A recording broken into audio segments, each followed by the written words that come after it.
MJ reverb society welcome back guys. आज हम episode 176 यानी 176 एक्सप्लेन करने वाले हैं। उससे पहले एक छोटा सा रिव्यू। लास्ट एपिसोड में जैसा हमने देखा था, यहाँ पे एक हानली नाम के बंदे का सीन चल रहा था। हानली नाम का जो बंदा था, ये जेन युआनजी की जो इनहेरिटेंस थी, शायद इसको ये दिख गई थी या कुछ भी था, इसको ना लेने के लिए आया था यहाँ पे। अब वो स्ट्रगल कर रहा था और अपने आप से बस यही कह रहा था कि हानली तू कर सकता है, तो ले सकता है, इनहेरिटेंस करके दिखा। हानली हानली अपना ही नाम चिल्ला रहा था और अपने मन में ही बोल रहा था ये सब। ये लास्ट एपिसोड में हमने देखा था। स्टार्ट करते हैं अपना new episode. Let's start. Bronze hall में एक मेटालिक क्रैक नेक लैंप लटक रहा था और जिसके ना मतलब एकदम साइड साइड वाले जो कोने वाले हिस्से होते हैं ना, वो पीस साइज के वीक सी फ्लेम वहाँ पे जल रही थी और पूरी जगह को ये जो फ्लेम थी ना, लाइट दे रही थी। लेकिन जो कॉर्नर के हिस्से थे इस पूरे हॉल में, वहाँ पे ना डार्क डार्क अभी भी था। हाल एक बड़े मतलब एक कंक्रीट टाइल पे खड़ा था। साइड में जाइंट रेड पिलर था। लाइट हाफ ब्लॉक हो रही थी, इसलिए हार्ली आधा शेडोज में था। उसका बॉडी एकदम पसीने से भीगा हुआ था। फेस पे फुल टेंशन थी। हार्ली कहता है, मैं ओवर कॉन्फिडेंट हो गया। जेन युआन जी सीनियर का इनहेरिटेंस मेरे लेवल का नहीं। जो यहाँ तक आया है वो भी हाफ लक से ही मैं यहाँ पे पहुँचा हूँ। वो हॉल के अंदर डेंजर को याद करते हुए एकदम भाई डर रहा था, बहुत स्केर्ड हो गया था।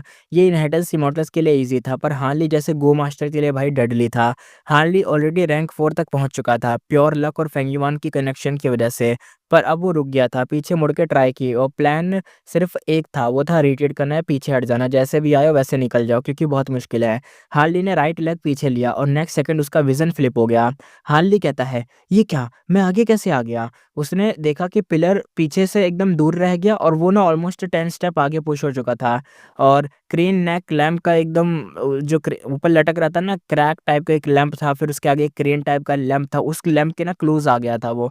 अब वो समझ गया कि यहाँ मूवमेंट रैंडम नहीं है, गलत डायरेक्शन मतलब डिजास्टर है। यानी अगर तुम सही डायरेक्शन में पैर रखो, होता नहीं है कि तुमने मूवीज या स्टोरीज या मान लो कार्टून में देखा होता है कि लोग एक केव के अंदर पहुंच जाते हैं, अंडरग्राउंड केव सी होती है, डंजन टाइप का। उसमें अगर कहीं पे भी गलत प्लेट पे पैर रख देते हो तो यहाँ से तीर वीर निकल आते हैं, इधर से पता नहीं मतलब ट्रैप ओपन हो जाते हैं। वैसे टाइप की जगह थी। इसने बंदे ने पैर जस्ट पीछे ही रखा, गलत जगह पे हो गई होगी कुछ चीज़, प्रेस हो गई होगी कोई प्लेट, जिसकी वजह से बंदा टेलीपोर्ट होके आगे हो गया। और अगर ऐसे ही आगे होता रहा तो किसी न किसी चीज़ में गिरा जाएगा, दिक्कत आ जाएगी, है ना? इसलिए इसको ना थोड़ा बहुत डिज़ास्टर जैसा लग रहा था कि अगर कुछ गलत हुआ तो डिज़ास्टर बन जाएगा इसके लिए। फॉर्मेशन नॉलेज इसका ज़ीरो था, फाउंडेशन वीक था, बस इंटेलिजेंस और काम माइंड और लक से वो यहाँ तक आया था। अब वो जो उसके नर्व्स थे एकदम लूज़ कर रहा था, एकदम भाई पागल सा हो रहा था, अब क्या करे यार, क्या करे? कुछ समझ नहीं आ रहा था। लक पर रिलाई करना एक गैम्बल जैसा होता है और हार्ली को पता था कि गैम्बल उसके फ़ेवर में तो नहीं चलता कभी जल्दी। हार्ली ने थोड़ा-सा पीछे मूव करने का डिसाइड किया। हार्ली कहता है, अब लाइफ बेट कर रहा हूँ, राइट साइड से पीछे जाना शायद सेफ होगा। ये अब मूव उसने ऐसे लिया कि देखो, एक तो डायरेक्ट पीछे जा रहा था, एकदम डायरेक्ट पीछे पैर रखना वो बेकार था। तो उसने क्या करा, पहले थोड़ा-सा राइट हो जाते फिर पीछे रख पैर रखते। तो क्या पता अगर जो भी टाइल-वाइल होगी जिस पे भी मैंने प्रेस करा था वो प्रेस नहीं होगा, कोई और जगह पे मैं प्रेस करूँगा, तो हो सकता है बच जाऊँ। वो मूव हुआ, शूट्स आवाज़ आई और फिर शॉक हो गया। इस बार उसके ना डज़न्स ऑफ स्टेप जो उसने आगे देखा था ना, उतना और आगे आ गया था। यानी क्रेन नेक लैंप जो बीच में लटक रहा था, वो जो लैंप था, उस लैंप के अब करीबन पहले तो 6 स्टेप दूर आया था, अब तो उससे इतना डिस्टेंस पे चला गया कि क्या बताएँ, बहुत ही ज़्यादा ऑलमोस्ट एकदम पूरा पार कर गया था, ऐसा मान लो। बस एक टाइनी गैप बचा था और टाइनी गैप फुल डेंजर में था। हार्ली एकदम फ्रीज़ हो गया। हार्ली सोच में कहता है, पर ये सही मूव होगा या ये नहीं होगा, क्या करूँ मैं? काफ़ी टेंशन के बाद उसने ग्रीड में ड्रॉप कर दिया। हार्ली कहता है, कल्टीवेशन में ब्लाइंडली चांस को फॉलो नहीं होता है, यानी कल्टीवेशन में ब्लाइंडली आगे नहीं बढ़ते। उसने रिटेड पाथ को ढूँढना स्टार्ट करा कि देखो, पहले मैंने डायरेक्ट पीछे पैर रखा था तो मैं इतना आगे आया था। फिर मैंने सोचा कि मैं साइड होके पीछे पैर रखूँगा तो शायद मैं बच जाऊँगा मैं, लेकिन मैंने वहाँ पे पैर रखा तो भी मैं आगे आ गया। तो शायद अब मैं पहले तो मैंने लेफ्ट राइट में थोड़ा-सा मुझे ना कुछ अलग ही जगह पे पैर रखना पड़ेगा, या तो थोड़ा साइड में या तो कोने में या तो जंप मार के कहीं और पे। हार्ली कहता है, प्लीज़ जर्नी सिंपल हो। नेक्स्ट सेकंड ही विज़न दोबारा से फ्लिप हुआ और सीधा लैंप के बिल्कुल सामने खड़ा था। हार्ली कहता है, ये क्या? लैंप के अंदर एक विल जाग गई। ओल्ड वॉइस की विल कहती है, नॉट बैड फेटेड वन, तुम फॉर्मेशन पास करके यहाँ आ गए, एलिजिबल हो इनहेरिटेंस के लिए। हार्ली कहता है, मैं तो एक्चुअली हटने वाला था। और ओल्ड वॉइस कहती है, हा हा हा हा, यही ट्रिक थी, यही तो ट्रिक थी। जब लैंप बहुत क्लोज हो, आगे बढ़ना हमेशा रॉन्ग होता है। सिर्फ वाइस इमॉर्टल यानी वाइस गो इमॉर्टल समझदार लोग ही पीछे हटना डिसाइड करते हैं। और बैकवर्ड जाना ही सबसे बेस्ट ऑप्शन होता है फॉरवर्ड जाने के लिए। अरे वही एग्ज़ाम्पल दे रहा है, शेर पीछे नहीं जाता, शेर शिकार करने से पहले घात लगाने के लिए पीछे होता है 2 कदम, फिर आगे जब मारता है, तो वही कहना चाह रहा था ये। खतरनाक सीन हो गया था हार्ली के साथ।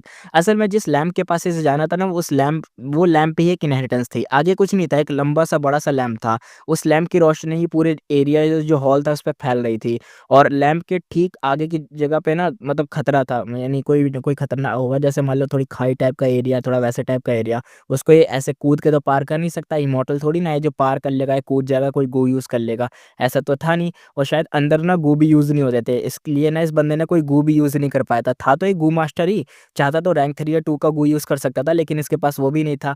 मतलब होगा लेकिन शायद ये यूज़ नहीं कर सकता था, फॉर्मेशन है ना इसलिए। अब बंदे को ऐसे ही जाना था तो उसने सोचा मैं तो जा ही नहीं सकता, इमॉर्टल वाला बंदा जा सकता है, फॉर्मेशन में मॉर्टल को यूज़ ही नहीं हो रहे। बंदे ने पीछे हटने का डिसाइड करा, पहुँच गया विल के पास ही, डायरेक्ट इनहेरिटेंस के पास ही। अब आगे देखते हैं। हार्नली कहता है क्या फॉर्मेशन स्पिरिट, ओल्ड वॉइस कहती है जैसे ब्लेस्ड लैंड का लैंड स्पिरिट होता है, ग्रो टू हेवन का हेवन स्पिरिट होता है, वैसे फॉर्मेशन का फॉर्मेशन स्पिरिट होता है। वेट, तुम गो मास्टर हो, इमॉर्टल नहीं हो? हार्नली कहता है सॉरी सॉरी, मैं बस चांस से यहाँ आ गया, अगर क्वालिफाइड नहीं हो तो मैं जा सकता हूँ। स्पिरिट एकदम शॉक में कहती है, फॉर्मेशन स्पिरिट कहती है इम्पॉसिबल, तुम इमॉर्टल नहीं हो फिर भी मिडल स्टेप कैसे पास कर गए? वो जो सबसे मुद्दे वाली चीज़ थी, वो जो लैंप के पास वाला जो सबसे खतरनाक एरिया था, खाई जैसा एरिया, वो कैसे पास कर गए? सिर्फ लक? नहीं, ओह नो! ऐसा कैसे? तो हार्नली कहता है, ओह नो क्या कह रहे हो? ओह नो क्या? तो स्पिरिट कहता है, ये ज़ेन युआनज़ी ने इमॉर्टल को चूज़ करना था। तुम्हारे पास इमॉर्टल एसेंस ही नहीं, तुम ग्रीन क्लो घोस्ट विंग्ड लॉयन को सप्रेस ही नहीं कर सकते। फॉर्मेशन टूटने वाला है और बीस्ट फ्री होने वाली है, और तुम भाग भी नहीं पाओगे, और हम दोनों यहाँ पे फिनिश्ड होने वाले हैं। गलत हो गया भाई इनके साथ। अब तुम्हें समझ नहीं आया तो वो सिंपल चीज़ है। असल में जो फ़ॉर्मेशन थी ना, ये सिर्फ़ विल को जगाने की फ़ॉर्मेशन नहीं थी। यहाँ पे ज़ेन युआनज़ी जो था, ये उसकी सोल नहीं है, ये जो स्पिरिट है उसकी सोल नहीं है, ज़ेन युआनज़ी की सोल नहीं है ये। असल में कोई और सी फ़ॉर्मेशन स्पिरिट है जो फ़ॉर्मेशन को कंट्रोल कर दिया। फ़ॉर्मेशन सिर्फ़ इस ट्रैप या फ़ॉर्मेशन, ये जो चीज़ है, इस लैंप-वैम्प जो भी ये जगह है, इस हॉल को कंट्रोल ही नहीं करता, ये साथ में सील भी करता है। किसको? एक बीस्ट को।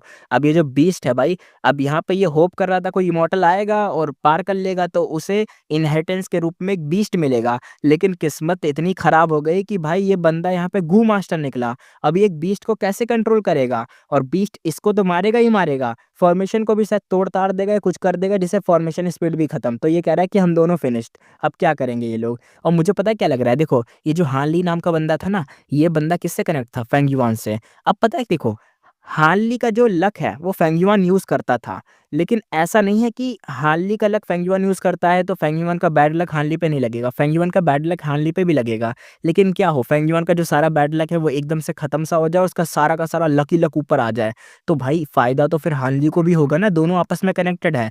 तो जब उसने फेंगयुआन ने यूज़ करा होगा वो बर्निंग सोल ब्रस्टिंग लक नाम का जो भी मूव था, जिसकी वज़ह से उसको इतना फ़ायदा हुआ था, उसका ईगल बीस्ट भी बच गया था हेवनली कोर्ट से, इतना सा फ़ायदा मिल गया, तो शायद हार्नली को भी फ़ायदा मिला, तभी तो वो यहाँ तक पहुँच गया। देख रहे हो सीन कितना खतरनाक है। स्टार्ट करते हैं आगे। हार्नली कहता है नहीं, ज़रूर कोई वे होगा, ज़रूर कोई निकलने का तरीका होगा। स्पिरिट कहता है नो होप, पावर गैप बहुत ही ज़्यादा है। फॉर्मेशन टूटना स्टार्ट होती है। ब्रोंज़ होल में ना एक हॉलो टाइप का बनने लग जाता है। लैंप फ्लाई करके हार्नली के शोल्डर पे लैंड हो गया। रियल एनवायरनमेंट एक रिवील होता है। ये जो डेज़र्ट था, डेज़र्ट के नीचे एक जायंट केव थी और फॉर्मेशन सपोर्ट गायब हो गया, और केव ना कोलैप्स होने लगा और सैंड नीचे गिर रही थी। हार्नली के पास एस्केप का कोई रास्ता नहीं बचा। हार्नली के सामने हिल साइज़ का green clue ghost winged lion पड़ा हुआ था, लेकिन इस बार वो डीप स्लीप में था। अगर यहाँ कोई गो इमॉर्टल होता तो ज़ेन युआनज़ी की प्लानिंग के हिसाब से इस बीस्ट को सप्रेस या सुला कर सेफ तरीके से रख लेता। ये बीस्ट भी टेस्ट का एक पार्ट था। इमोरियल डेसोलेट बीस्ट को कंट्रोल करना रियल स्किल होती है, पर हार्नली बिल्कुल एक तरीके से कैपेबल नहीं था क्योंकि वो सिर्फ गो मास्टर था, और ये भी एक फॉर्म इनहेरिटेंस का हिस्सा था, यानी इसके आगे भी और इनहेरिटेंस है। ये तो सिर्फ़ एक हिस्सा है, यानी ये बीस्ट है ना एक रिवॉर्ड एक तरीके से, लेकिन भाई ये रिवॉर्ड आपदा बन गई इसके लिए, क्या बताएँ। सैंड गिर रही थी और बीस्ट, अब जैसे सैंड उसके ऊपर भी गिरी वो जाग गया बीस्ट एकदम से। हार्नली ने तुरंत ही फुल फ़ोर्स से अटैक करा, पर उसका मॉर्टल क्लियर मूव बीस्ट के ऊपर हवा जैसा लग रहा था, एकदम भाई चींटी काट रही हो। घोस्ट विंग्ड लॉयन ने भाई एक लीप मारा और अपना जायंट मुँह खोलकर हार्नली को एक ही बाइट में निगल गया। तब इसी के साथ यहाँ पे सीन शिफ्ट होता है, सीन दिखाया जाता है स्काई में। स्काई में एक ब्यूटीफुल रेड क्लाउड फ्लाई कर रहा था। डांसर हैं? डांसर? डांसर होंग यून उसके ऊपर रिलैक्स मोड में एकदम लेटी हुई थी। रेड डांसिंग ड्रेस, कर्व एकदम बहुत बेहतरीन थे इसके, गोल्ड ब्रेसलेट थे, रिंग थी और प्योर सेडक्टिव रैंक 7 गोई मॉडल वाइब थी इसकी। वो हाफ टू क्लोज्ड आईज से एकदम आगे देख रही थी। होंग यून कहती है, ग्रीन घोस्ट डिजर्ट आगे है, ये क्या? रेड क्लाउड प्लस उसका immortal colour move dancing red cloud इसका नाम था। नॉर्मली फेरी क्विबो से उसकी राइवलरी होती थी, पर आज 1000 ट्रांसफॉर्मेशन इंस्ट्रक्टर की विल साथ में थी। मतलब उसे चाहे पसंद आए या ना आए, क्विबो को उसे रेस्क्यू करना था, उसे भेजा गया था रेस्क्यू के लिए। रेड क्लाउड हाई स्पीड में डिजर्ट एरिया में एंटर होता है। वेदर सडनली डार्क हो गया, हैवी ब्लैक क्लाउड्स पूरे स्काई को कवर कर देते हैं। Green ghost desert typical desert जैसा नहीं था। सनलाइट बहुत ही रेयरली यहाँ पे होती थी, ग्लूमी और कोल्ड वाइब थी यहाँ की। यहाँ ट्विस्टेड घोस्ट क्राइंग ट्रीज खड़े थे और वाइंड चलते ही ह्यूमन क्राई जैसी स्क्रीम निकलती थी इन जगह पर। होता नहीं है जो भूत वाले जंगल होते हैं जहाँ पे एकदम सूखे सूखे पेड़ होते हैं, एक पत्ती नहीं होती, बस काले काले कलर के पेड़ होते हैं और हर जगह काली काली मिट्टी होती है, वैसा एरिया था ये। डे में एकदम क्रीपी लगता था, नाइट में तो फुल हॉरर बन जाता था ये जगह पे। होंग यून अब चिल नहीं थी, क्रॉस लेग्ड पोस्ट में अब बैठ गई थी और फुल अलर्ट मोड में ऊपर से जाते हुए सब कुछ देख रही थी नीचे कि क्या क्या हो रहा है। Green ghost desert western desert का डेडली जोन था। इस जगह का कनेक्शन था एक लेजेंडरी डीमन वनरेबल से, spectral soul demon venerable. Spectral soul demon venerable जब इमॉर्टल नहीं बना था, तब उसने यहाँ पर एक सुपर क्लैन को वाइप आउट कर दिया था। बैटल का आफ्टरमैथ ही इस जगह को ग्रीन घोस्ट डिजर्ट बनाया। हेट, ग्रीफ और कर्व्ड वाइब से भरा हुआ था। सॉरी, कर्व्ड कह दिया, कर्स्ड, यानी श्राप वाली वाइब ऐसे टाइप की। यहाँ सोल बीस्ट इतने ज़्यादा थे कि इमोरियल सोल बीस्ट भी कॉमन थे। और 1 लाख साल में कितने ही वेस्टर्न डिजर्ट इमॉर्टल्स यहाँ पे आए, मतलब और आके मर भी गए। होंग यून यहाँ आई सिर्फ इसलिए क्योंकि उसके पास 1000 ट्रांसफॉर्मेशन इंसेक्टर की विल और रैंक एट इमॉर्टल गो था, वरना वो इस डिजर्ट के आसपास भी ना घूमे। रेड क्लाउड डार्क स्काई में फ्लैशी तरह से आगे बढ़ रहा था, तभी हाउल आवाज सुनाई दी। क्लाउड में से एक ह्यूज हिल साइज एशियन सोल बीस्ट नीचे डाइव करता है। होंग यून अटैक करने ही वाली थी, 1000 ट्रांसफॉर्मेशन की जो विल उसके साथ थी, उसने कहा मैं हैंडल करता हूँ, तुम बस आगे बढ़ो। होंग यून ने तुरंत ही फॉलो करा, रैंक एट इमॉर्टल को एक्टिवेट हुआ। बीस्ट एकदम से फ्रीज जैसा हो गया, नेक्स्ट सेकंड उसका हेड खत्म हो गया, एकदम ब्लास्ट कर गया और बॉडी रैंडमली नीचे एकदम भाई म्यूटेट करके गिर गई।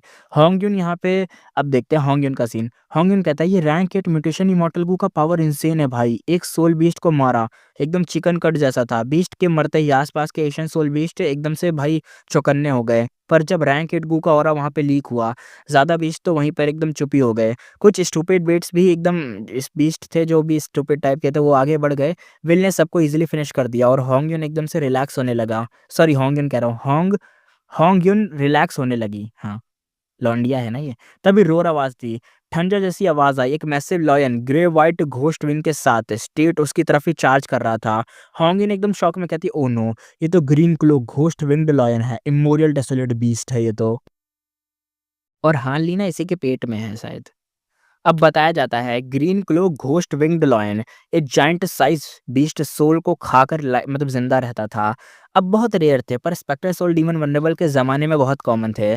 उस टाइम ये बीस्ट सोल पाथ को काउंटर करता था। स्पेक्टर सोल के यूथ में ये उसके बिगेस्ट हर्डल में से एक था, यानी सोल पाथ वाले लोगों के लिए उंगली करने वाला ये बीस्ट था, यानी बहुत ज़्यादा दिक्कत होती है। सोल पाथ कल्टिवेट जो भी करेगा, ये बीस्ट उसके सामने आ गया तो भाई उसको तो दिमाग खराब हो जाएगा। लेकिन लेटर स्पेक्टर सोल ने इनको भाई इतना मारा, उसका टैलेंट कॉपी भी कर लिया और बाद में सोल डिवॉर्मिंग मेथड बनाया था। अब ये बीस्ट होंग उनके सामने था, वो नेचुरली शॉक में था। तभी 1000 ट्रांसफॉर्मेशन की विल कहती है रिलैक्स, इसके घोस्ट विंग्ड वीक हैं, कंडीशन पुअर है, फाइट पॉसिबल है शायद। होंगिन ने चेक किया कि विंग सच में पतले थे, बॉडी में ना मिसमैच टाइप का लग रहा था। वो शेम फील करती है कि इतने मेथड होने के बाद भी वो फ्रीज हो गई। काम होकर वो रेड क्लाउड को आर्क में घुमाकर लॉयन से डिस्टेंस बनाती है।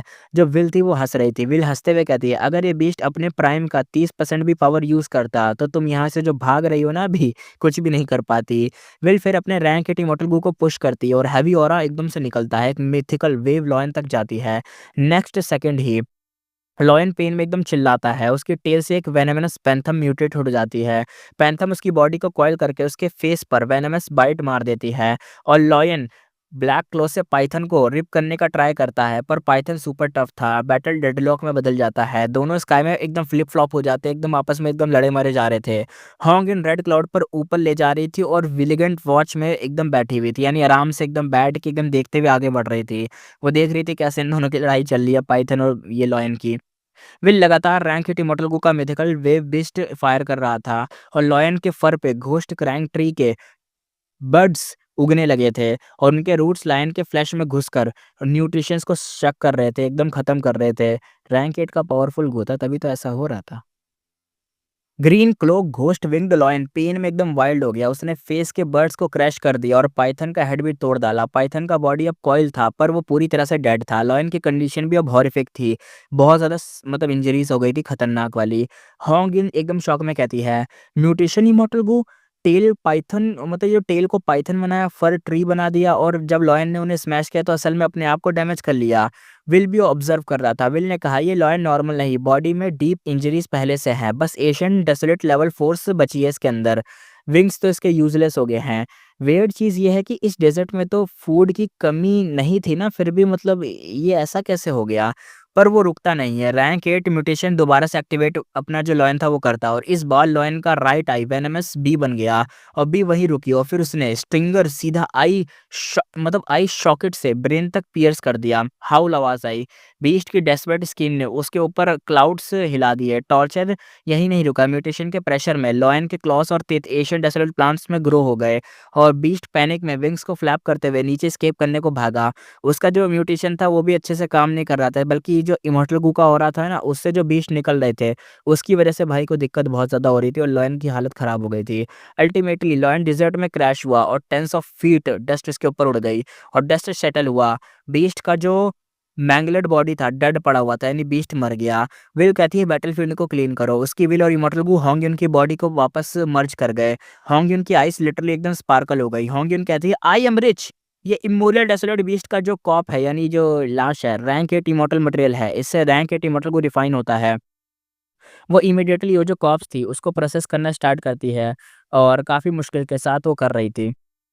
रैंक 7 होने के बाद भी इमोरल डेसोलेट बीस्ट का कॉर्प्स कट करना होंग्युन के लिए नाइटमेयर था। काफ़ी मेहनत के बाद वो सिर्फ हाफ डिसेक्ट कर पाई थी, यानी थोड़ा-सा हिस्सा निकाल पाई थी। होंग्युन कहते हैं म्यूटेटेड पार्ट्स काम के नहीं है, वैल्यू तो ज़ीरो हो गई लग रहा है इसकी। मतलब जो भी म्यूटेटेड पार्ट थे उनकी वैल्यू ज़ीरो थी। जब उसने लॉयन के स्टमक को एकदम फाड़ डाला तो अंदर से हाल नहीं मिला। वो बेहोश था, बस जैसे-तैसे ज़िंदा बचा हुआ था। होंग्युन यहाँ पे कहती है अपनी बंदी की हैं, मॉर्टल गू मास्टर स्ट्रेंज, लकी बोलो या अनलकी, इमोरल बीस्ट मिला पर ये सोल ईटिंग लॉयन था, इसी वजह से जो मतलब तुम्हारी जो बॉडी है वो बची रही। नॉर्मल बीस्ट होता तो तुम कब का मीट पेस्ट बन के उसके साथ मतलब हो चुके होते, तुम्हारा काम हो चुका होता। एक तरीके से उसका पेट एनाकोंडा की तरह था कि सब निगल गया था। उसने हाथ बढ़ाया और सोल सर्च किया, कैसे कोई इमॉर्टल यहाँ आ गया। क्यूरोसिटी इसके अंदर भरी पड़ी थी, कैसे यहाँ पे आया। होंगिन कहती है, अच्छा इसका नाम है हार्ली, बैकग्राउंड कुछ खास नहीं है पर लक क्रेजी स्ट्रॉन्ग है इसका। पर उसकी आंखों में सडनली कुछ ज़्यादा खतरनाक दिखने लग गया, कुछ अजीब टाइप का उसको कुछ दिखा। वाइडली ओपन हो गई इसकी मतलब आँखें। होंगिन अब एकदम तेज़-तेज़ से साँस लेते हुए कहती है, हैं? हैं? ये क्या? ये क्या? ज़ेन युआनज़ी का फॉर्मेशन पाथ ट्रू इनहेरिटेंस। हाँ, यून क्लाउड पाथ कल्टीवेट करती थी, पर स्पेक्टर सोल की वजह से सोल सर्च सबको ईज़ी लगता था। हार्ली को सोल सर्च करते ही उसकी पूरी जर्नी, गू फॉर्मेशन का एक्सपीरियंस सब कुछ मिल गया। होंगिन एकदम से इंटरेस्टिंग कह रही थी और हार्ली को उठाकर डिजर्ट के नीचे कोलैप्स्ड केव में ले गई। कॉर्नर में एक स्मॉल गू फॉर्मेशन अभी भी एक्टिव थी। फॉर्मेशन स्पिरिट तुरंत ही रिएक्ट करता है। फॉर्मेशन स्पिरिट कहता है, मास्टर, वो नेचुरली हार्ली को बुला रहा था। होंगिन एकदम से इम्प्रेस्ड हो गई। वो कहती है फॉर्मेशन टूट गया था पर इस स्पिरिट ने फिर से असेंबल कर दिया। अमेजिंग, इसका मतलब है ट्रू इनहेरिटेंस भी सेफ है। हा हा हा, ये तो मेरा चांस है। उसकी आइज ब्राइट हो गई। हार्ली को पकड़कर वो कहती है, छोटू मैंने तुम्हारी जान बचाई, रिटर्न में मुझे तुम्हारा ये जो ट्रू इनहेरिटेंस है वो दोगे। हार्ली ने आंखें खोली। हार्ली कहता है ऑल राइट। होंगयुन तुरंत से टर्न हो गई। होंगयुन कहती है, सुना तुम्हारे मास्टर ने सब मुझे दे दिया है। फॉर्मेशन स्पिरिट हेजिटेट हुआ।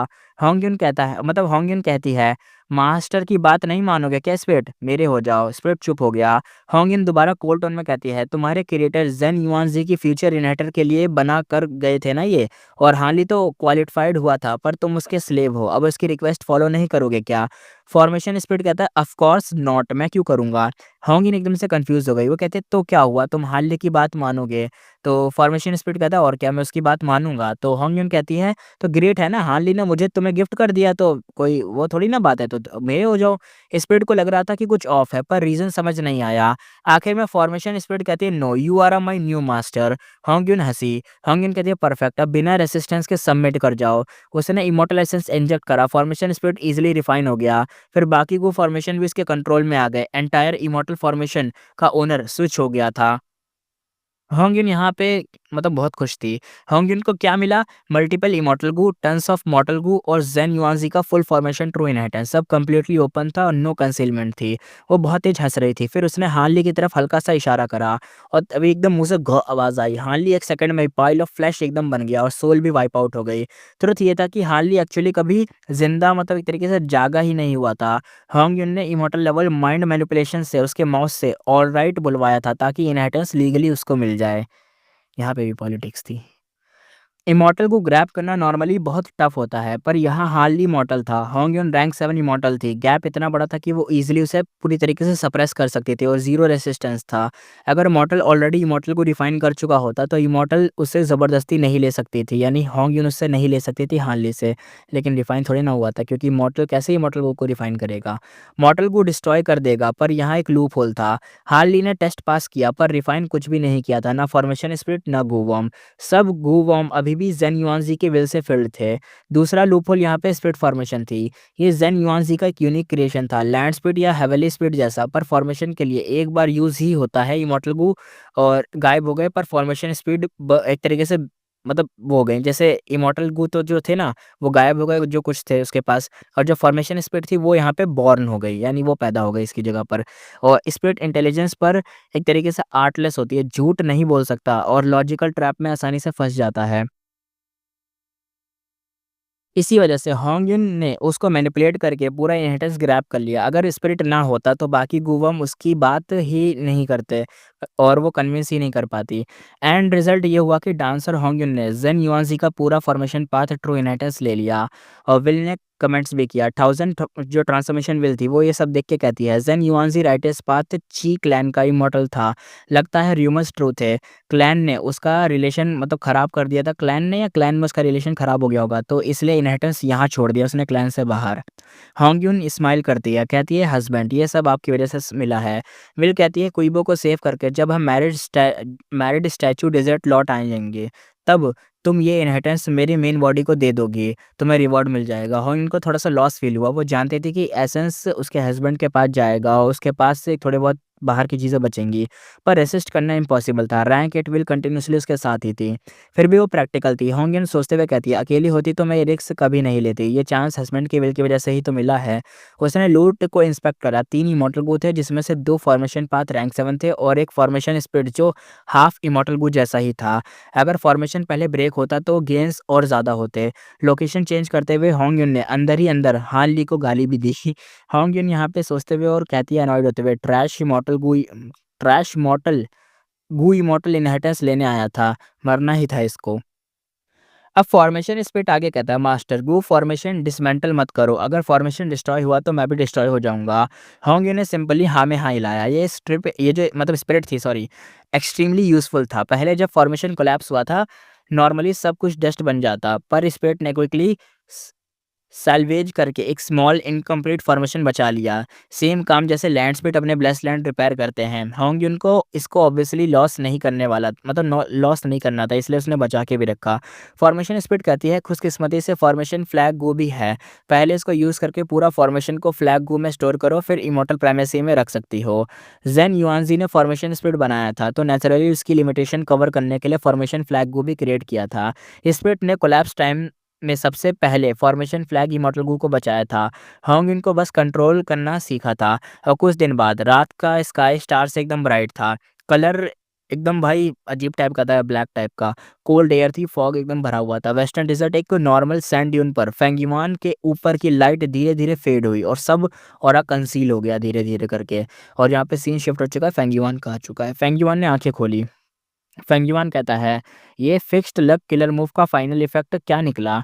पिछले दिनों में एस्केप करते वक्त बार बार फिक्स्ड लक यूज कर रहा था। ये एबिलिटी उसे मा होंगिन की सोल से ही मतलब ली थी। जायंट सन वनरेबल की लक इनहेरिटेंस का पार्ट था। फिक्स्ड लक का इफेक्ट ये था कि अपनी लक को स्टेबल रखना, एक्सटर्नल इन्फ्लुएंस नहीं, और ये फेंगयुआन के लिए परफेक्ट था। वो हमेशा कनेक्ट लक के डाउन साइड से अलर्ट था। पहले जब उसने हान ली, होंग यी और ये फैन से लक कनेक्ट किया था तब उसकी लक स्ट्रांग थी, पर अब डॉग शिट लक मिलने के बाद फेंगयुआन का लक सबसे ऊपर हो गया था। मतलब उसकी गुड लक उन तीनों को स्प्लिट हो रही थी, यानी एक तरीके से ऐसा हो रहा था जैसे मैंने बताया ना कि फेंगयुआन का लक एकदम से बढ़ गया तो उन सबको भी फ़ायदा हुआ होगा, तो वही चीज़ें बता रहा है कि उन सबको फ़ायदा हुआ था। तो उनको फ़ायदा ना हो, सिर्फ़ फेंगयुआन के ऊपर ही रहे ये सब चीज़ें, तो वो उसको उसका करने के लिए उसने फिक्स्ड लक यूज़ करा था।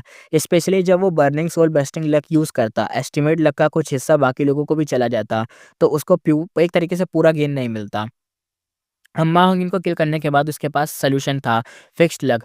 Original move stubborn immortal Gu plus role path Gu main से बनता था, पर फेंगयुआन ने मॉडिफाई करके precaution immortal Gu plus role path Gu big use करा था।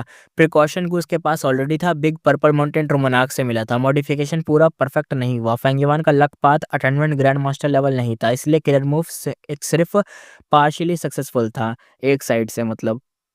फिक्स्ड लक किलर मूव में अभी भी फ्लॉज़ थे, इवन परफेक्ट एक्टिवेशन भी फेलियर का चांस रखता था, मतलब मूव रिलायबल नहीं था। फेंगयुआन वीकनेसेस जानता था, पर लक पाथ अलाइनमेंट लो होने की वजह से वो इसको फिक्स या मॉडिफाई नहीं कर पा रहा था।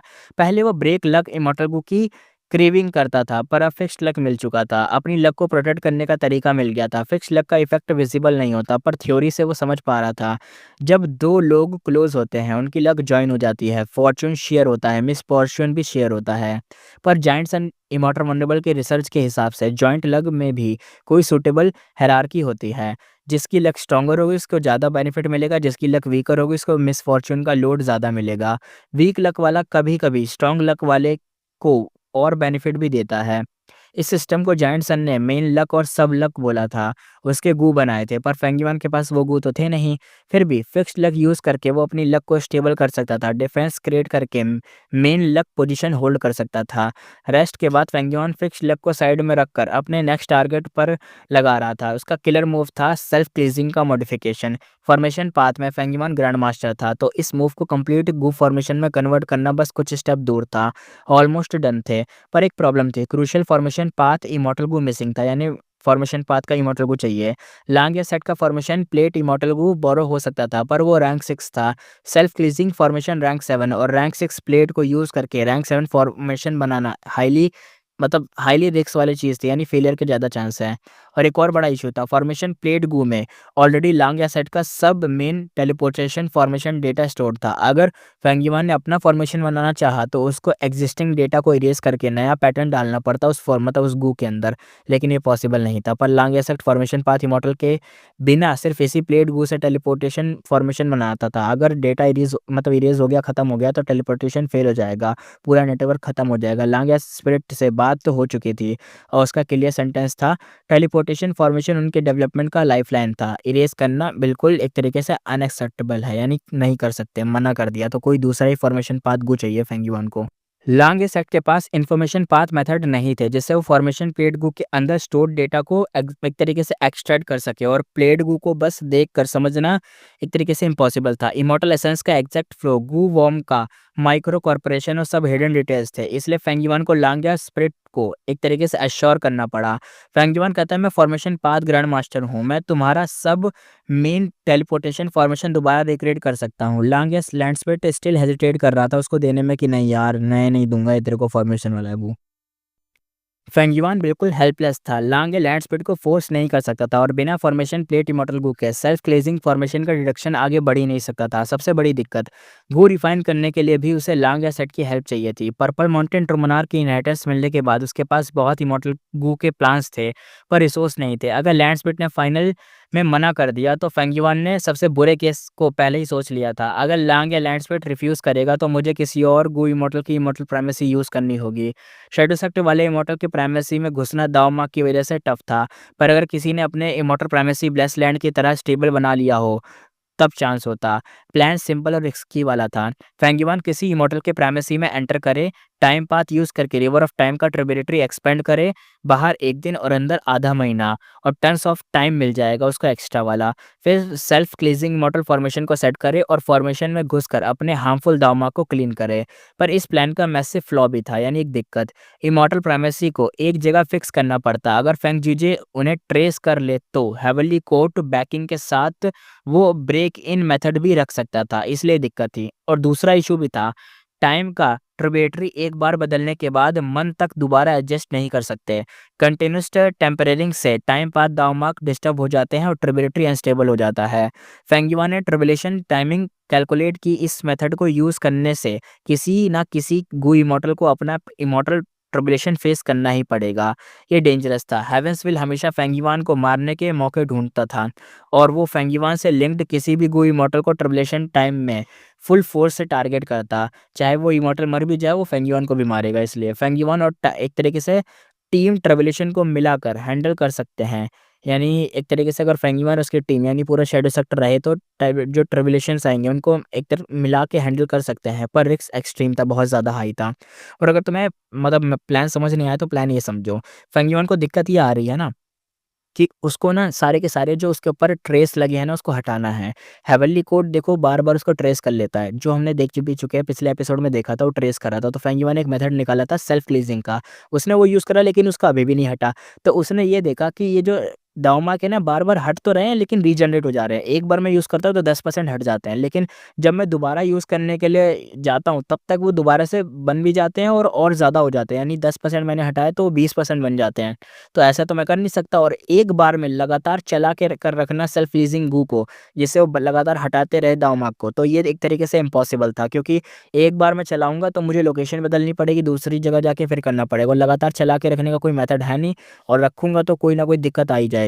तो उसने सोचा कि इसको हटाकर मुझे कोई प्लान बनाना पड़ेगा, तो उसका प्लान ये था कि किसी और इमॉर्टल के प्राइमेसी के अंदर जाके वहाँ पे टाइम की ट्रिब्यूटरी को चलाना और टाइम की ट्रिब्यूटरी का यूज़ करके इस गू को यूज़ करके साथ में इस गू को भी यूज़ करो, टाइम ट्रिब्यूटरी को भी यूज़ करो, दोनों को एक साथ मिला के फिर अपना सेल्फ क्लीजिंग वाला जो गू है या फॉर्मेशन है उसको स्टार्ट करना, जिससे तुम्हारे पर लगे हेवनली कोड के दावमार्क वो हटें और हेवनली कोड के सारे 100 के 100 दावमार्क अगर हट गए तो वो एक बार में फ्री हो जाएगा, फिर उसको कोई ट्रेस नहीं कर पाएगा। बस हेवेंसफील्ड का खतरा रहेगा, बाकी उसको कोई ट्रेस नहीं कर पाएगा। हेवनली कोड जैसी कोई चीज़ उसको ट्रेस नहीं कर पाएगी। लेकिन ये करने के लिए दिक्कतें भी थी। अगर वो ये करेगा किसी और के इमॉर्टल के प्राइमेसी के अंदर जाके तो भाई उस इमॉर्टल के ऊपर आएगी ट्रिब्यूलेशन और जब ट्रिब्यूलेशन आएगी तो भाई ट्रिब्यूलेशन हेवेंसविल का ही काम होता है। तो हेवेंसविल जब ट्रिब्यूलेशन लाएगी तो वो फेंगयुआन के लिए लाएगी और फेंगयुआन के लिए वो एक्स्ट्रा खतरनाक वाली लाएगी और वो एक्स्ट्रा खतरनाक वाला गुई मॉडल को भी मारेगा और फेंगयुआन को भी मारेगा। लेकिन फेंगयुआन जैसे-तैसे मान लो हैंडल कर भी ले, अपने सारे शैडो सेट के बंदों को उस प्लस लैंड के अंदर ले आए ताकि वो उस ट्रिब्यूलेशन से हैंडल करे और अपने आप को भी बचा के रखे। तो वो सब करने के लिए एक्सट्रीमली रिस्की मतलब एक रिस्की चीज़ थी, यानी बहुत ज़्यादा रिस्क था इसके अंदर। अब उसके आगे देखते हैं फेंगयुआन करेगा क्या? हेवनली कोर्ट के परस्यूअर्स अभी भी चेस कर रहे थे, यानी उसके जो लोग हैं अभी भी इसके पीछे चेस कर रहे थे। टाइमिंग और स्पीड देखकर क्लियर था कि अगर फेंगयुआन इमॉर्टल प्राइमेसी रख भी दे, इन्वेस्टिगेट कर मूव को तुरंत ही हटा भी मतलब हटेगा नहीं।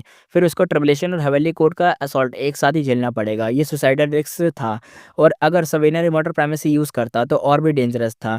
या तो किसी और का प्राइमेसी जैसे यूज़ करना है तो वो करे किसी और का प्राइमेसी, यानी किसी और का ब्लेस लैंड वो यूज़ कर ले, लेकिन वो तो यूज़ करना मुश्किल लग रहा है उसको क्योंकि उसे प्लेस करना पड़ेगा, फिर इसके अंदर जाना पड़ेगा, फिर ऐसा करना पड़ेगा और तब तक कोई ना कोई हेवनली कोड का बंदा उस तक पहुँच जाएगा और तब तक ट्रिब्यूलेशन भी आ जाएगी, तो दोनों तरफ से पिटेगा फेंगयुआन। और अगर मान लो अपना प्राइमेसी यानी जो उसका समीरन मोटर प्राइमेसी है वो यूज़ करे, तो फेंगयुआन की सोच ये थी कि पहली बार यानी पिछली बार सिर्फ फेंग जीजे आया था।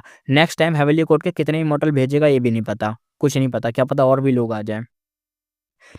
इसलिए फेंगयुआन लगातार मूव करता रहा ताकि वो लोग सर्कल ना बना सके। वेस्टर्न डिज़र्ट ह्यूज था, हेवनली कोड को दूसरे रीजन में एंटर करना पड़ता था और फेंगयुआन ओमनी डायरेक्शनल ट्रैवल यूज़ कर रहा था, इसलिए उसे पकड़ना ऑलमोस्ट इम्पॉसिबल था। टाइम खत्म होते ही स्काई में कुछ फिगर्स डिसेंड हुए, बाइनिमिंग, हाई लाउडर और बाकी सब। नॉर्मली फेंगयुआन रिडक्शन करता तो ये सब उसके आस-पास गार्ड बन के रहते। बाइनिमिंग यहाँ पे इम्पेशेंट थी, वो कहती है जल्दी-जल्दी में, फेंगयुआन ये इमॉर्टल गू फॉर्मेशन कब कंप्लीट होगी? कितना और भागते रहेंगे हम? कब तक भागेंगे उन लोगों से? सबकी नज़र ये मतलब सबकी नज़र अब फेंग युआन पे थी और सबके नज़रिए में फेंग युआन ही अभी लीडर है, तो सब उस पे ही रिलाई करेंगे। फेंग युआन कहता है थोड़ा-सा और वेट। बाई निमिंग ने कोल्ड सा एक उसकी तरफ नज़र मारी और सुपर बोर्ड हो गई थी। बाई निमिंग कहती है तुम डायरेक्ट एक और इमॉर्टल फॉर्मेशन सेट करके हेवनली कोड को फिर से मार क्यों नहीं देते? जैसे फेंग जीजे को फँसा दिया, मार दिया। इन्हें लग रहा है फेंग जीजे मर गया, लेकिन मरा नहीं है वो। फेंग युआन कहता है तुम्हें लगता है इमॉर्टल फॉर्मेशन बनाना ईज़ी है? इसके लिए रिवर ऑफ टाइम का ट्रिब्यूटरी चाहिए।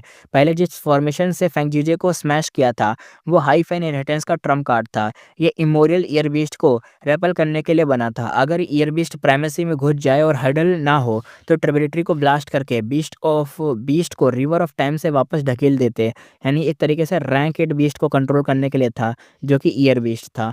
तो उसको कंट्रोल करने के लिए था कि अगर तुम उसे कंट्रोल कर लो तो अपने प्राइमेसी में रख लो, तुम्हारे काम आ जाएगा। रैंक 8 का बीस्ट अगर कंट्रोल कर पाओ तो, वरना तो अगर नहीं कर पाए तो अगर कुछ दिक्कत आ जाती है तो ट्रिब्यूटरी के अंदर वो यूज़ करो, जैसे फेंग जीजे के साथ यूज़ करा था, और अंदर फेंक दो उसको और बंद कर दो, उसके लिए था।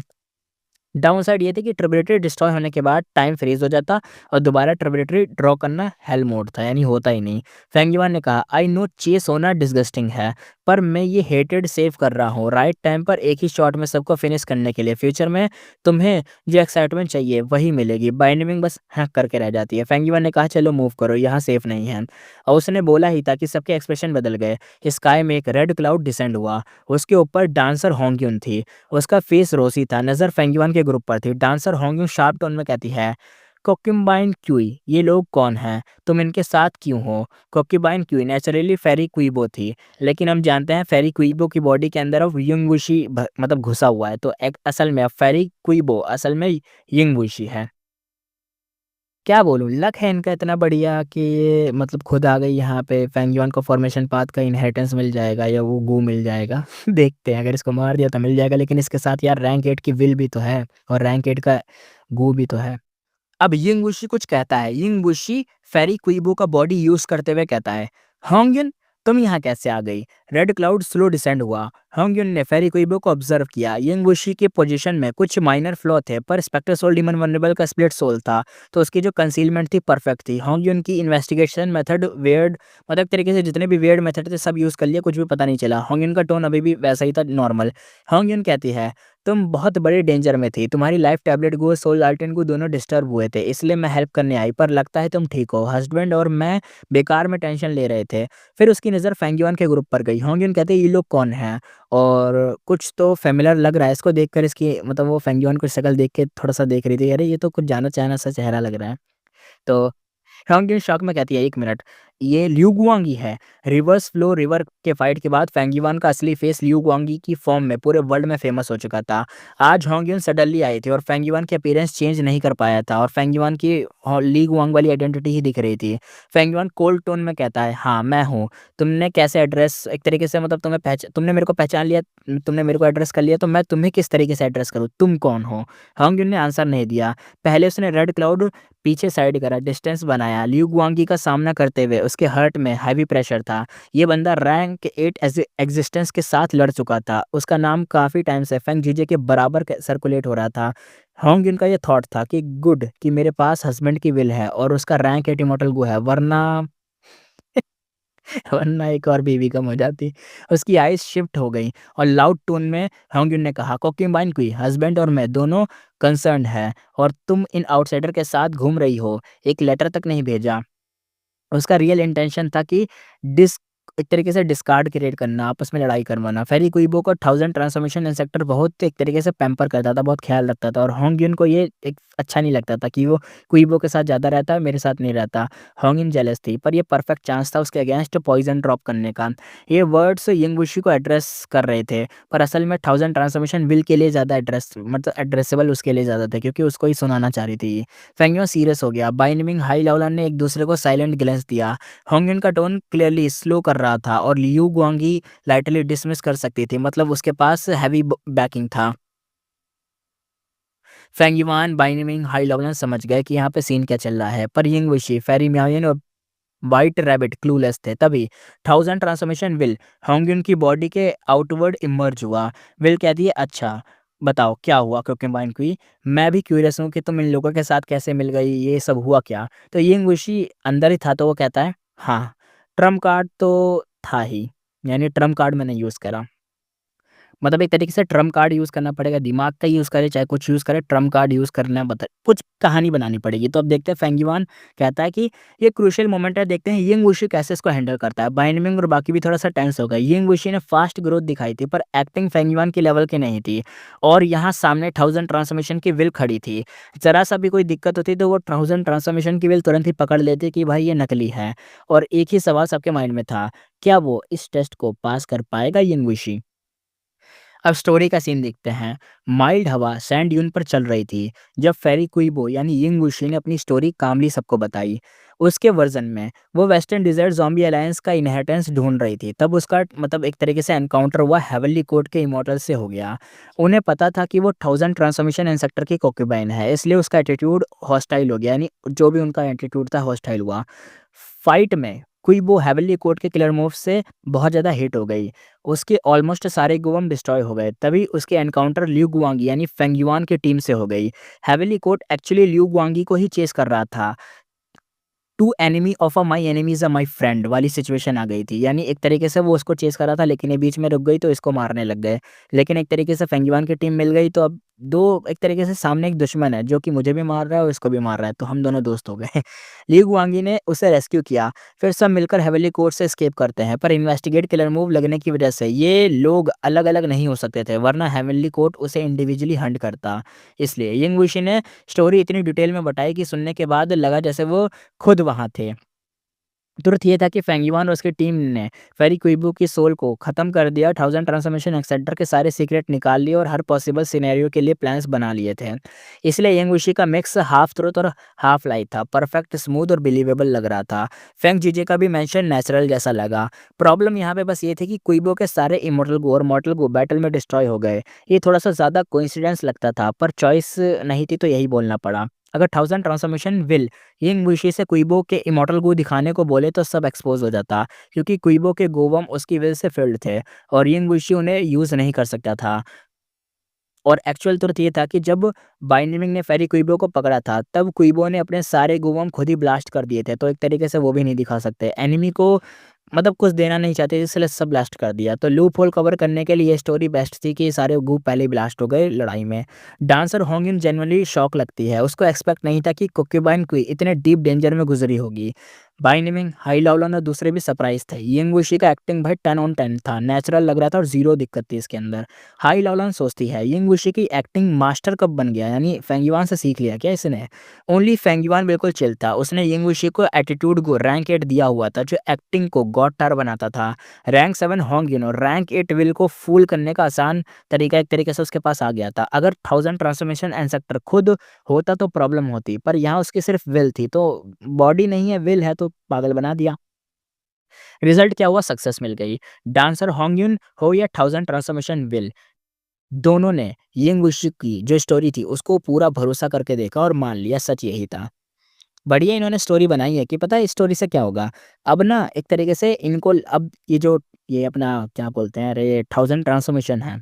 थाउज़ेंड ट्रांसफॉर्मेशन जहाँ रहता है वहाँ पे ये लोग नहीं जाएँगे। अब तुम बोलोगे क्यों नहीं जाएँगे? अब फेंगियोन उसके अड्डे पे चला जाएगा, वहाँ जाके फ़ायदा ले लेगा, ये सब कर लेगा। नहीं, वो ये सब नहीं करेगा। अब देखो क्यों? क्योंकि जो इसकी स्टोरी थी उसके अंदर पता है क्या लिखा?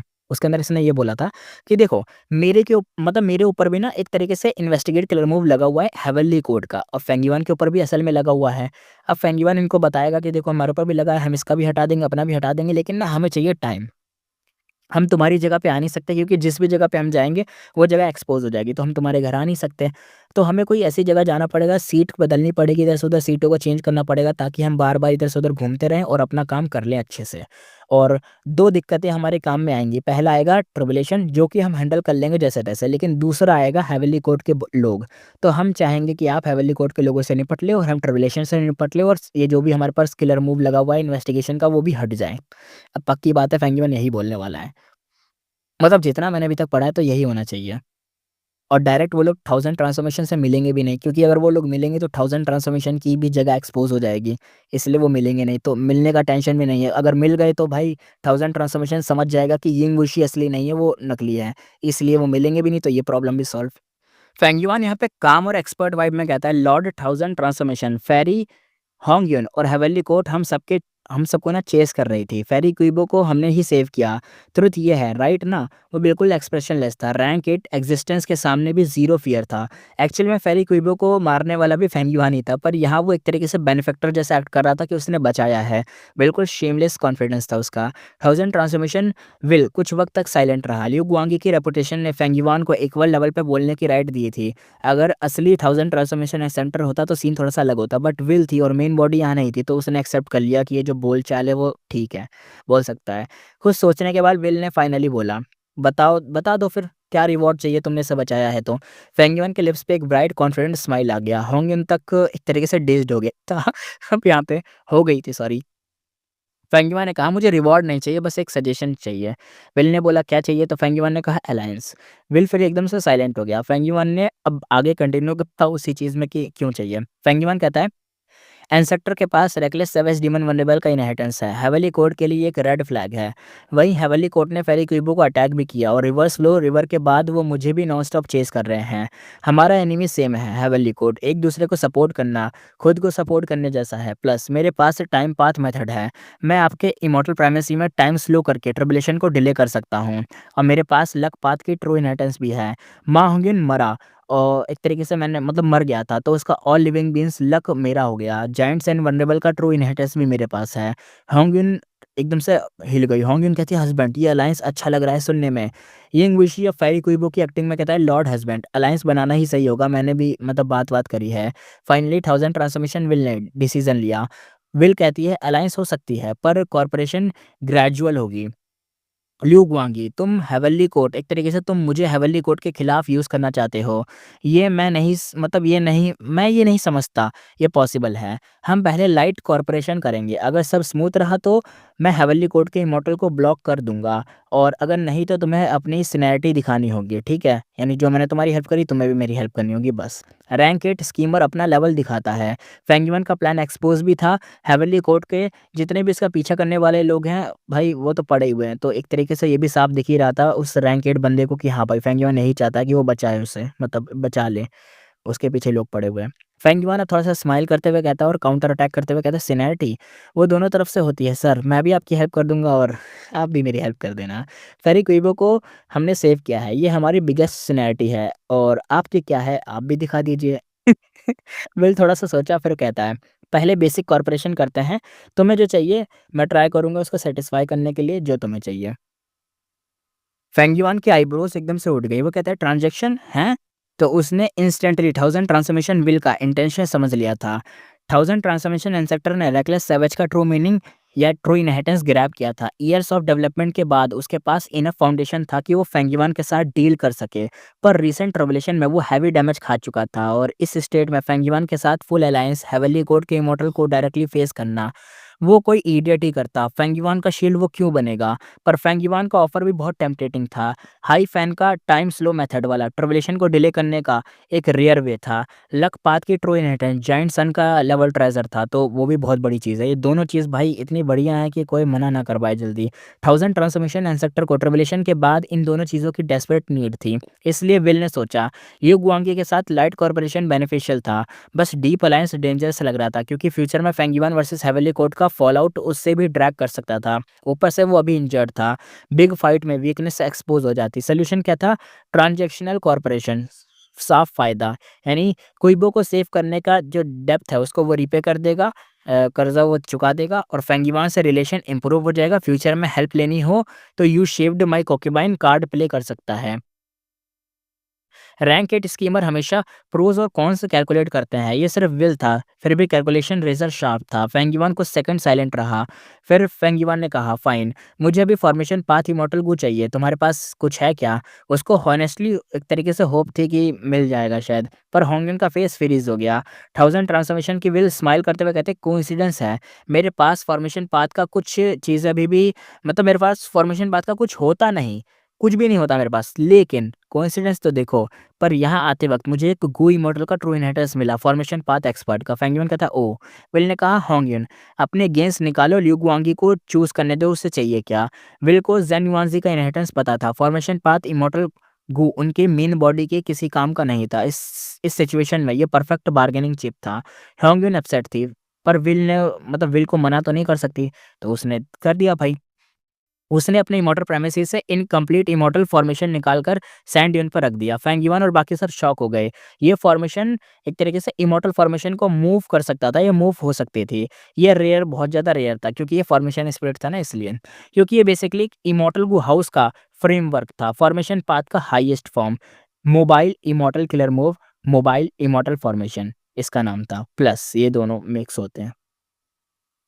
फेंगयुआन का दिल एकदम लिटरली एकदम स्किप कर गया। इनकम्प्लीट इमॉर्टल फॉर्मेशन में फॉर्मेशन फ्लैग इमॉर्टल गो, वो भी रैंक 7 का मिला। एग्ज़ैक्टली वही इमॉर्टल गो जो उसे चाहिए था।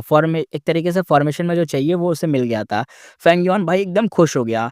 वो कहता है अमेजिंग, अब लांग या लैंड स्पीड से नेगोशिएट करने की ज़रूरत नहीं है। Self cleansing immortal formation easily set हो जाएगी। इन्वेस्टिगेट, दांव मार्क सब क्लीन्स हो सकते हैं। पर सरफेस पे वो बहुत शांत था, सिर्फ हल्का-सा जॉय शो करा। फेंगयुआन अब विल से कहता है, ये इनकम्प्लीट इमॉर्टल फॉर्मेशन काफ़ी यूज़फुल है। सच्चाई ये है कि मुझे हेवनली कोर्ट से डिफेंड करने के लिए एक सेफ बेस चाहिए। मैं इस फॉर्मेशन के लिए ह्यूज इमॉर्टल मटेरियल देने को तैयार हूँ। होंग यून एकदम से शॉक हो गई प्लस गुस्से में भी थी। क्या ल्यू गुआंगी पूरे इमॉर्टल फॉर्मेशन ही माँग रहा है? कितना ग्रीडी बंदा है। फेंगयुआन एक लिस्ट दिया, मतलब एक्सट्रीमली रेयर इमॉर्टल मटेरियल का शॉर्ट लिस्ट दिया था। फेंगयुआन कहता है लॉर्ड 1000 ट्रांसफॉर्मेशन, लिस्ट छोटी है पर यहीं दे सकता हूँ, मेरे पास जो-जो है देख लीजिए, इनमें से अगर कुछ चाहिए तो ले लो। और मुझे ये फॉर्मेशन डेस्परेटली चाहिए, अगर डील हो गई है तो मैं फ़ेवर कभी नहीं भूलूँगा। होंगयुन ने लिस्ट देखी, उसका फेस भाई एकदम रेज से रेड हो गया। होंगयुन यहाँ कहती है ये इंसान तो हद से ज़्यादा शेमलेस है, पर 1000 ट्रांसफॉर्मेशन विल थोड़ा-सा एकदम सोच कर एग्री हो गया। विल ने कहा ठीक है, इमॉर्टल मटेरियल ले लूँगा, फॉर्मेशन तुम्हारा। फेरी कुइबो को सेव किया है, हमें ये ट्रांज़ैक्शन एक तरीके से मंज़ूर है, हमारा हिसाब क्लियर। फिर विल ने पॉज़ लेकर आगे विल ने कहा, लियू गुआंगी, तुम जूनियर हो पर तुम्हारा नाम पहले से सुना है, तुम एक्स्ट्राऑर्डिनरी बनोगे। फ्यूचर डील के लिए मेरा ये इन्फॉर्मेशन पाथ गोवम ले लो ताकि बात-वात हो सके। फेंगयुआन सिंसियर एक्ट करते हुए कहता है लॉर्ड 1000 ट्रांसफॉर्मेशन ट्रूली एक तरीके से बहुत अच्छे हैं। ये इन्फॉर्मेशन पाथ गोवम रिस्पेक्ट से मैं रख लेता हूँ। विल ने कहा कोकीबान क्वी चलो मेरे साथ। यिंग विशी ने फेंगयुआन को एक डीप लुक दिया। यिंग विशी कहता है लास्ट फ्यू डेज़ के कंसर्न के लिए thanks, see you again. Red Cloud sky में ऊपर चला गया। होंगयुन और ग्रुप डिसअपीयर होते ही फेंगयुआन का गेस कोल्ड हो गया। आइज़ में बैटल इंटेंट था। फेंगयुआन कहता है यिंग विशी ने इन्फॉर्मेशन सेंड कर दी है। वो लोग वही रूट से मैरिड स्टैचू डिजर्ट लौट रहे हैं। चलो अपना प्लान एग्जीक्यूट करते हैं। Lady white rabbit immortal primacy में एंटर हुई। हाई लॉकडाउन फेंगयुआन बाय निमिंग फेरी म्याओयिन बाहर ही रहे। Asian battle formation omni direction travel activate हो गया। शार्प लाइट फ्लैश हुई। नेक्स्ट मोमेंट फेंगयुआन और जो उसकी टीम थी ग्रीन घोस्ट डिजर्ट में अपीयर हो गए। 1 मिनट यार, वो यिंग वुशी को ले गए, अगर यिंग वुशी को वो ले गए तो वो सीधा 1000 ट्रांसफॉर्मेशन के पास पहुँच जाएगी, लेकिन 1000 ट्रांसफॉर्मेशन के पास इतना दिमाग नहीं था कि उसके ऊपर भी इन्वेस्टिगेट किलर मूव लगा हुआ है, तो हेवनली कोर्ट के इमॉर्टल उसका पीछा करते हुए वहाँ तक पहुँच जाएँगे 1000 ट्रांसफॉर्मेशन तक। उसके पास इतना दिमाग नहीं है कि वो उसको अपने तक ना लाए, दूर रखे अपने से। ये क्या कर रहे हैं? क्या चल रहा है यार? जैसा मैंने सोचा वैसा हुआ ही नहीं, तभी तो ये नॉवल इतनी अलग है। फेंगयुआन ने फॉर्मेशन सेट करना स्टार्ट किया। फेरी मियाओयिन और लेडी व्हाइट रैबिट ने उसको हेल्प कर रही थी। हाई लौलान एरिया गार्ड कर रही थी। बाइनिमिंग स्काई में ऊपर जाके डांसर होंगयुन को चेस करने निकली थी। बाइनिमिंग नज़र से गायब होते ही फेंगयुआन की टीम ओमनी डायरेक्शन ट्रैवल से होंगयुन से पहले ही आगे पहुंच चुकी थी। इमॉर्टल फॉर्मेशन फास्ट बिल्ड हो रही थी। फेंगयुआन और दोनों फेरीज एकदम स्मूथ कोऑर्डिनेशन में थे। फेंगयुआन को पता था कि यिंग विशी को नहीं छोड़ सकते। उसके पास लीड सोलिंग टू ड्रीम है, पावर भी थी, सिक्स्थ हेयर भी सिर्फ उसके जिंदा होने से कॉर्पोरेट करता। फेंगयुआन का बेसिक प्लान सिंपल था, ओमनी डायरेक्शन ट्रैवल का यूज करके 1000 ट्रांसफॉर्मेशन की विल को चारा बनाना और डांसर होंगयुन को फॉर्मेशन में खींचना और दोनों को फिनिश करके हम खत्म ही कर देना। पर सब कुछ यिंग विशी के ट्रस्ट गेन करने पर डिपेंडेंट था, जो कि उसने थोड़ा बहुत गेन करके दिखाया भी था। फेंगयुआन फॉर्मेशन का लगभग 60% कंप्लीट कर ही रहा था। बाइंडिंग का मैसेज आया, स्टॉप, यिंग वुशी सक्सीड हो गया। टीम तुरंत ही उसके पास पहुंची। स्काई में एक ह्यूज ड्रीम रेलम फ्लोट कर रहा था। बाइंडिंग कहती है, हा हा हा, यिंग वुशी ने 1000 ट्रांसफॉर्मेशन की विल और डांसर होंगयुन दोनों को बिना फाइट के ही ले लिया। क्रेजी चीज है। सही बात है भाई, दोनों को लपेट दिया ड्रीम रिलम के अंदर। पेंगुइन हल्का सा स्माइल करता है, ये तो पूरा ट्रैप पहले से ही प्लान था। Pure dream reality sneaker physics सबसे परफेक्ट स्नीक अटैक टूल था। ड्रीम पाथ के टाइम पे कोई भी इसका काउंटर नहीं कर पाता। यानी अभी जो ड्रीम पाथ का टाइम चल रहा है, वो भी इतनी नॉलेज भी नहीं है ना किसी को, इसलिए कौन ही काउंटर कर पाएगा इसको। और बैक देन फेंगयुआ ने इसी साउथर्न बॉर्डर में ये क्लैन को इमॉर्टल गू हाउस लेके भागने पे मजबूर करा था। याद है ना? वाई ई, वाई आई यी क्लैन का इमॉर्टल गुहा हाउस था। फेंगिवान ने बहुत सारी बॉडीज़ फेंक के मारी थी वहाँ पे, ड्रीम रेलम क्रिएट हो गए थे। फिर सारे गुहा हाउस जैसे उसकी रेंज में आ रहे थे तो भाई वो डिसिपेट होने लग गए थे, खराब होने लग गए थे, टूटने लग गए थे। वही सीन यहाँ पे हुआ था। डर जाते हैं भाई बंदे, क्या ही करेंगे। ये एरा में ना ड्रीम पाथ का रिसर्च लो लेवल पे है, इसलिए ड्रीम पाथ के जो अटैक है अभी एक तरीके से अनबीटेबल है, कोई उनको हरा नहीं सकता क्योंकि सही मेथड से उनसे बचा सकता है और अभी कोई सही मेथड किसी के पास है नहीं। इवन 1000 ट्रांसफॉर्मेशन एंसेक्टर का मेन बॉडी भी ड्रीम अटैक का कुछ नहीं कर पाता, उसकी सिंपल विल तो क्या ही बोले, वो तो खत्म ही हो गई इसमें एक बार में ही। 2 घंटे पहले का सीन देखते हैं। वो जो मतलब रेड क्या बोलते हैं, रेड क्लाउड पर ना फेरी क्वीबो अचानक से हंसने लगती है तो 1000 ट्रांसफॉर्मेशन की विल कहती है लगता है क्योंकि बाइन क्वी को कुछ ज्यादा फायदा मिला है वरना ऐसे नहीं हंसती।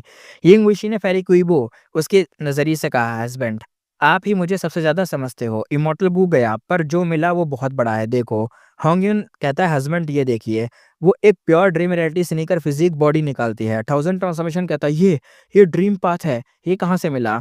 यंग विशी ने कहा, हेवनली कोट इसी इमॉर्टल बॉडी के लिए ल्यू गुआंगी को चेस कर रहे थे, मुझे चांस मिल गया, उन्हें पता भी नहीं लगा हस्बैंड, और इतना बड़ा मैंने काम कर दिया, देखो रिवॉर्ड लेके मैं आ गई।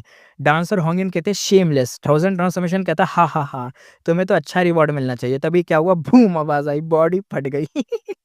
Pure dream reality sneaker physique body तुरंत ही एक्सप्लोड हो गई और तीनों डायरेक्टली ड्रीम रेलम में गिर जाते हैं, कोई स्केप नहीं कर पाता।